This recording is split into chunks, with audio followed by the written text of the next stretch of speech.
Magandang araw sa inyong lahat mga kababayan. So ngayon nandito tayo sa itinatayong New Manila International Airport na matatagpuan dito sa Barangay Taliptip, Bulacan. Pero yung mga taga rito ay tinatawag nila itong Bulacan Airport.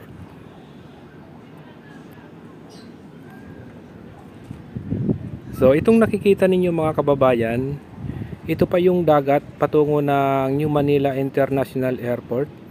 Pero sa ngayon, ito yung mga palaisdaan na nakapaikot nga dito sa itinatayong airport. Medyo malawak itong mga palaisdaan na to.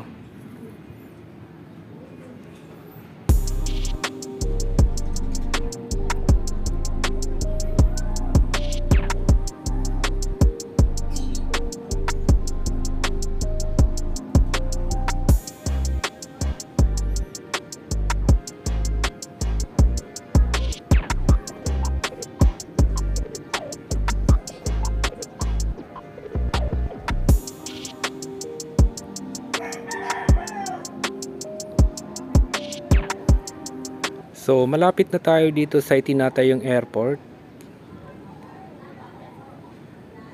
Itong nasa harapan natin ay dagat na to. Pero dati may mga palaisdaan din dito. And then itong ang itinatayong airport ay mga palaisdaan pa dati to. So makikita na natin tong airport na tinatayo nila. Kulay itim or black sand siguro yung mga itinambak nila ditong buhangin.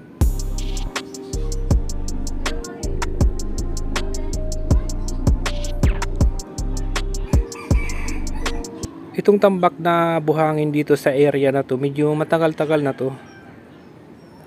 So titignan pa natin sa unahan ng konti kung hanggang saan yung aabuti ng drone.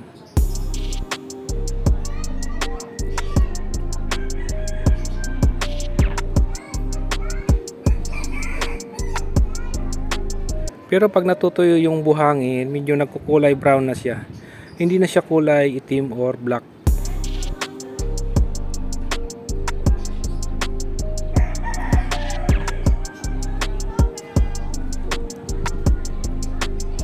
Tapos dito naman sa gitna makikita natin yung tubig. Siguro may gagawin sila dito sa tubig na to. Hindi siguro nila tatambakan to ng buhangin. Dahil matagal na to.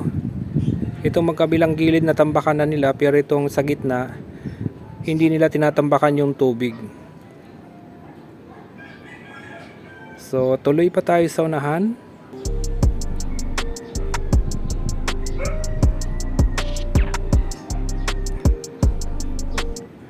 Kulay black talaga yung buhangin na nilagay nila dito.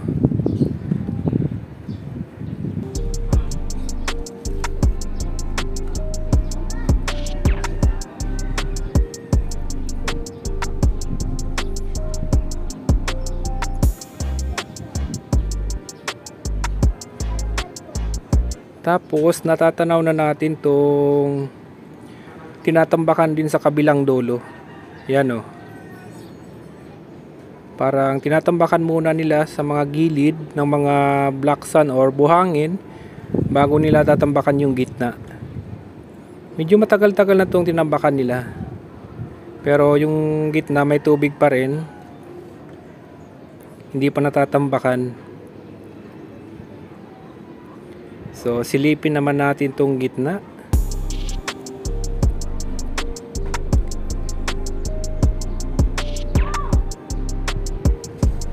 Dito may konting tubig pa rin.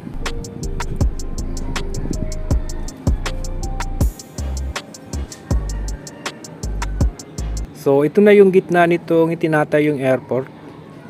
Napakapatag na, and then ang linis tingnan.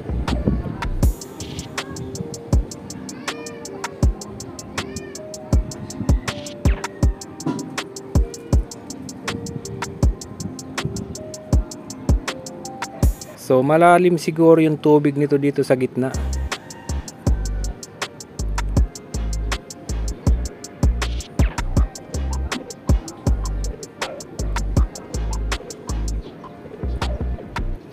Kung makikita ninyo mga kababayan, wala tayong masyadong nakikitang mga equipment.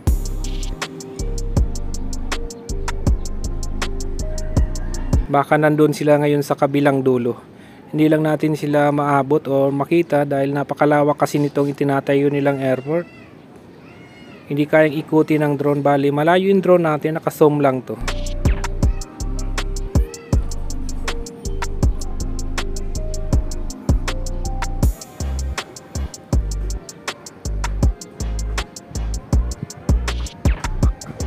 So pupuntahan naman natin doon sa kabila. Ito yung malapit sa kalsada, nakaharap sa barangay Taliptip. Dito patag na rin. Ito yung una nilang tinambakan.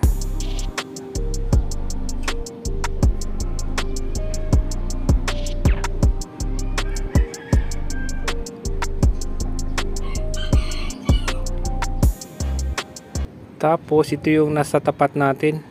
Black sand talaga yung tinambak nila dito. Then pupuntahan pa natin sa unahan.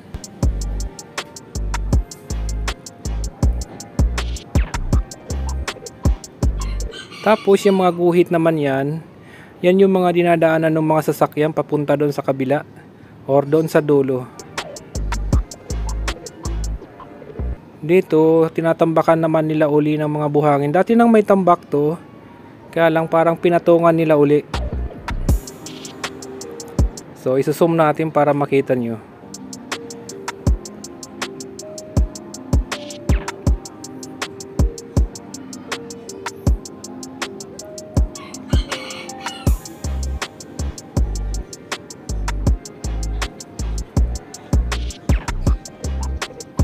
So yung nakikita natin dito, bali dalawang truck lang yung naghahakot ng buhangin.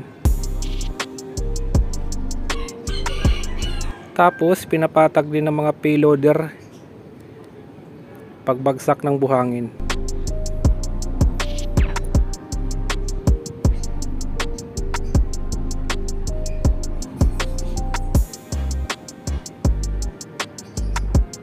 Ayan o, pinapatag nila. Pagbaba ng buhangin galing sa truck, pinapatag na rin nila diretso. Yung buhangin naman dito, napapansin ko hindi kulay black, medyo brown siya. So wag niyo naman kalimutan mag-like, mag-share at i-subscribe ang ating YouTube channel para mas ma-recommend pa ni YouTube.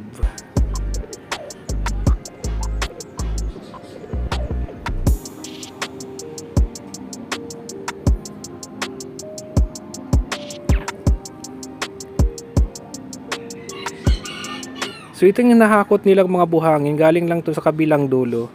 Bali binabagsak doon sa kabilang gilid. Kukunin din itong mga truck. Itatambak rin nila kung saan nila dadalhin o saan kailangan itambak.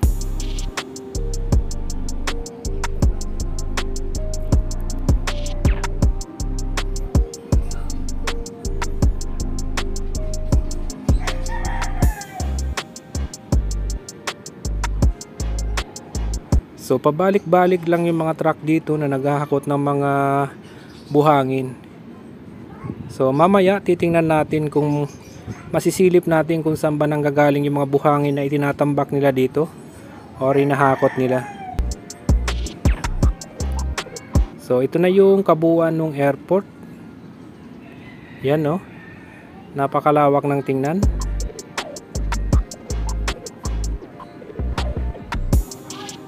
So ayan yung dinadaanan nila, parang kalsada na. Tapos dito sa area na to, may riprap na yung kabilang gilid. Medyo matagal na itong nagawa nila. So galing doon sa kabilang dulo pala yung buhangin, doon binabagsak yung buhangin. Tapos hahakutin din ng truck papunta dito sa tinatambakan naman nila.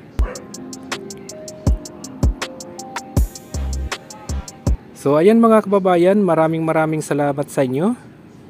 At huwag niyo pong kalimutan mag-like, mag-share at mag-subscribe sa ating YouTube channel.